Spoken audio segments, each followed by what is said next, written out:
Welcome everybody, Happy New Year. I am so excited to be up here in Duluth, Minnesota with my mentor, Judge David Sinclair Bouschor.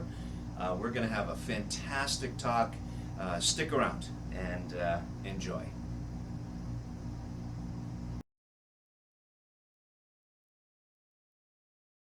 Welcome everybody. I've really looked forward to and thought a lot about doing this podcast. I've been blessed with some amazing teachers and mentors in my life, and it's a wonderful thing to be able to know somebody and to be able to point at somebody and say, this is a man that changed my life for the better. I can definitely say that knowing this person has been a great blessing. And today I'm able to share this person with you. And so my mentor, Judge David Sinclair Bouschor, the Sinclair himself, has been one of those people in my life. I can honestly tell you that meeting him and being guided through the most amazing world of Freemasonry, Scottish history, Western esoterica, architecture, just the plethora, it has been an absolute joy and thrill for me. And today I'm really excited because I get to share my mentor with all of you. So, Judge Bouschor, welcome to my podcast. Thank you so very much. Appreciate it. You have a great career in law. You were a sitting judge. You sat, was it one of the Condon trials? The Condon trial, yes. And, conspiracy was for clergy. And that's long gone. That was a while back. Oh, yes. That's a good number of years ago. But you were a practicing lawyer before you sat on the bench? Yes, I kind of did it in the 20s. I practiced law for 20 years, and I was on the bench for 20 years. And been retired for 20 years, and I'm on senior retirement for the next 20 years. Excellent. So you saw a lot of human character. Oh, yes. Oh, Yeah. yes. If you look back on your career, was there anything that jumps out, something that, anything particular like that you learned about the human experience being in the court all those years? Well, I always felt, I remember one case, I told the judge they wanted him in shackles. I said, no. I told him, as you act like a gentleman, I'll treat you like a gentleman. That's the way I did it. Worked fine. Never had a problem. So basically, you treat people good, and Well, they. that's right. Treat them like human beings and good men and good women, and it goes well. And we were just speaking as we had lunch. Your father was a judge. Yes. And was he a lawyer as well? I mean, he had No, he practiced law, but in those days, he was an assistant municipal judge because everything west of the Ore Docks in West Duluth, that was his territory. And he was there for, I believe, 20 years too. But he can practice law at the same time. And did you say your grandfather was a judge too? My grandfather was a engineer on the DM&IR Railway, and he was elected the first municipal judge in Proctor. He wasn't a lawyer, but I guess that wasn't necessary in those days. And you have children that are in law. Yes, my oldest son is a lawyer. My youngest daughter is a lawyer, and my oldest son's daughter is just got out of law school. And you said your brother's a lawyer.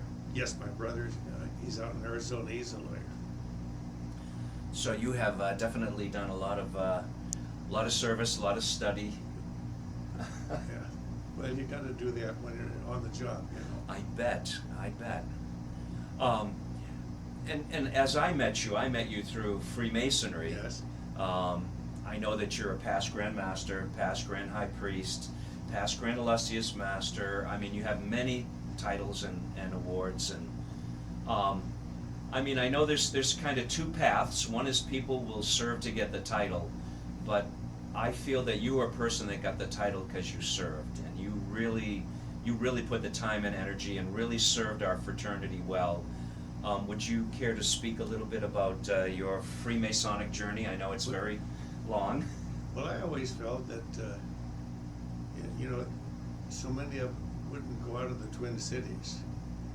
And I traveled around the state, way up in the northeast, northwest corner, and down in the southwest corner. Just traveled around because I think that was important. That I remember one of the old Grand Managers telling me, "Oh, that driving to Duluth is such a long way." I says, "Yeah, but you know, it's the same distance from Duluth to Minneapolis." I mean, it's not just the title; it's the important thing to serve the various chapters and lodges around the state. We get to meet so many different people. Oh yes, oh yes. Like all walks of life. Mm-hmm. And they're all good, or they wouldn't be there. True. There's that, what you and I have spoken many times about, the mystic tie. Yes. Well, what would you tell my audience, because most of my audience are non-Masons, what would you talk about the mystic tie that we so dearly love? Well, I always wear a Masonic emblem on my sport coat. And as we traveled around the world, Germany, France, Spain, you run into other people who say, "Oh, you're a Mason," and they happen to be Mason. And I remember one guy in Germany said, "You need to have a forget-me-not," and he gave me a little forget-me-not. And it's a great fraternity, a lot of great people, very enjoyable people. What do you think of, like, the value it is for, especially for men in our society? Well, I'm biased, but I think it's important. As you travel, and even in your own city, like in Duluth, I don't get involved as much as I used to, but I think it's important because they're all usually, they wouldn't be there if they weren't good men. You know, I get asked this a lot, and I'd like to hear your answer to this. I get asked why don't they allow women in the lodge, in the basic Blue Lodge or you know, the parts of Freemasonry that are men only. Why is it men only? Well, it goes back centuries. They were called Freemasons because no particular lord was their boss. They could travel, and they would travel and work. Like they built St. Magnus in Orkney in 1100. They built Holyrood. They built Cologne. They could just travel around, and that's why they're called Freemasons. Well, they were men, and there weren't many women that were doing that kind of work. So very obviously, they were just the men, and they would live in places that they called the lodge because they had a place and they could sleep and eat, and that's where the lodge came from. And just women were never involved. But the women have the Eastern Star, which was formed years and years later. But and both organizations still maintain one for the women and one for the men. And you know, and really, I'm not divulging any secrets. When we're in lodge, we don't talk about our wives or the women in our life. It's actually a place that we can just be men to men, and it's That's correct. It's just another aspect of our lives as men on one That's level. right. That's right. Good men getting together and talking. And I know my mother, who was a past matron of the Eastern Star, and she has some idea of what went on in the lodges. But and I'm sure a lot of the ladies do, and the men know what goes on in the Eastern Star Lodges. Not much of the ritual for each one of them, but they know what's there. Well, and we know that something that can divide men, religion, politics, and sometimes men will, a pretty lady comes around and before you know it, guys are having problems, and it just seems a way to make it easier for men to just be there to support each other. We don't talk about religion or politics. We don't talk about our wives. We literally get a chance. It's the oldest men's support group. But years ago, we had a master here in town, and he had a class going through, and this one guy said to him, he says, my friends keep telling me that, because he was a good Roman Catholic, that my friends keep telling me that this anti-church, he says, I'll make a deal with you. He says, you take all the work, and if you find anything in the work that's anti-church, I'll give you everything back, and you can go free. Well, needless to say, never had the problem. And I remember Pope John the 23rd said, Masons are good people, you can be a Mason. Little did a lot of people know, but as a young man, he was a Mason in Italy. So it's a universal thing. Do you? This question, of course, is for my audience. You and I have discussed this many times, but do you believe that Freemasonry is connected or comes from the Knights Templar? No, I don't think it comes from them. I think it existed a long time before them. The reason I say that, years ago my wife came back from Egypt with my daughter, and she kept asking about whether the Egyptians were Masons. I said, why do you ask that? Well, she says, we go around and you see all these things, they're wearing these white aprons. And she started giving me the science of Masonry. Oh my And I gosh. thought, well, I think it existed long before the Knights Templar did. Yeah. Yeah, I mean, we've needed to be banded up and to have each other's backs for Yep. the dawn of time. What do you think? What do you think is the state of Freemasonry now?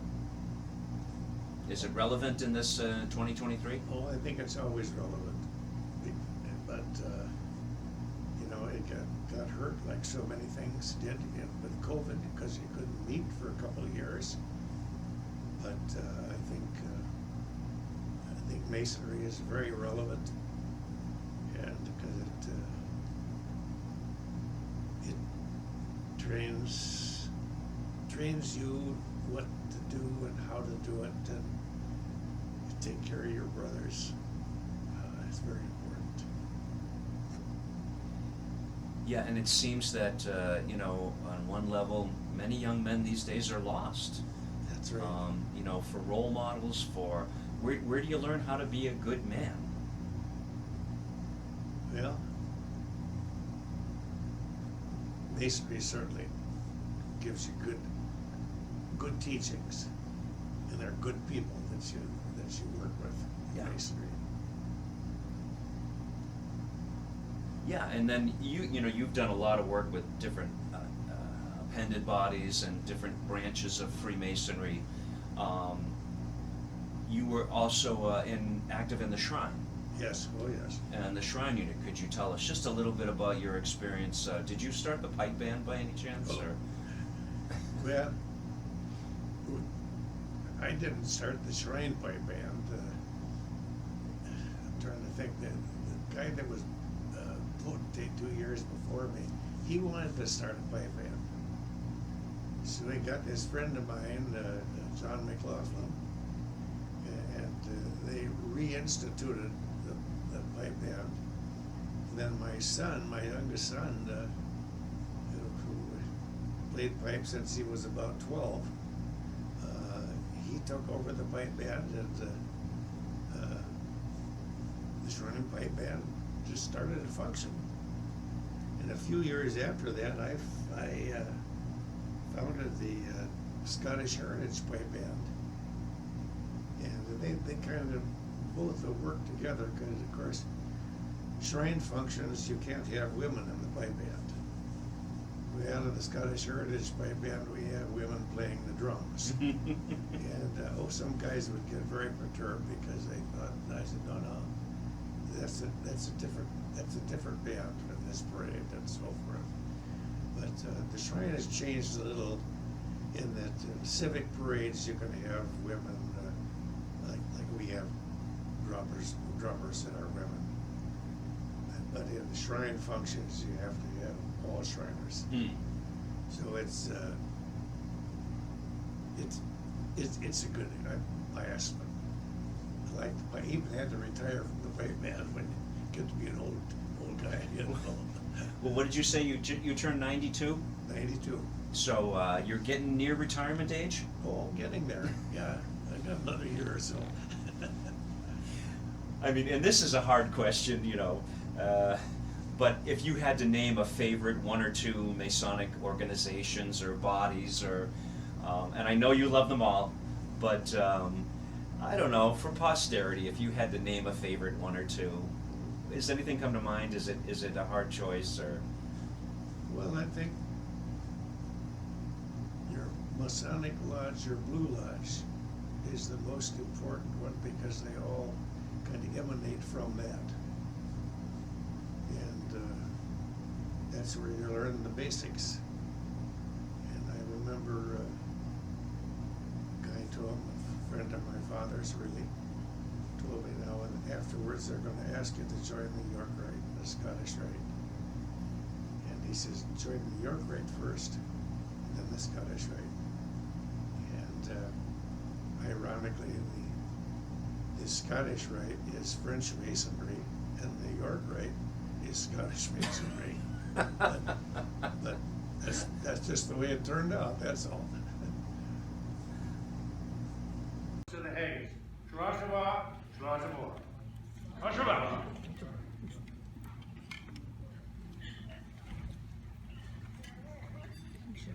Fair fire on the sonsy face. Great chieftain of the Hood race. Upon them all you take your place. Page. Right, fair. Wheel are you worthy of a grace as legs beyond? A groan and pressure there you feel. Your hurdy's like yon distant hill. Your pin would mend the mill in time of need. And through your pores the dews distill like amber bead. His knife, the rustic haven, who labor died, would cut you off with ready slide, branch, flush, and right up, like old ditch. And then, Joe, what a gorgeous sight. Wall, great and rich. Horn by horn we stretch and strive, till take the hindmost in on we drive, till all our wee small kites alive are bent like drums, and most good men but like to ride, be thanked homes. Is there only French ragout or olio would star sow? Or fricassee would make her spew with perfect scorn. They look down with sneer, scornful view once in a dinner. Poor devil. See him where his trash, his feckless is a withered rash. His spindle shank, yeah. Good whiplash. His lead, no bloody flutter field to dash. Oh, how unfit, but marked out when earth resounds his head, clapping his wally leave of blade, he will make it whistle, and arms, and legs, and heads will snid like tops of thistle. Oh, you powers that take mankind in care, and dish them out their bill of fare. Oh, Scotland once nae skinky where the jobs and loogies. But if you'll have a grateful prayer, I give a Haggis.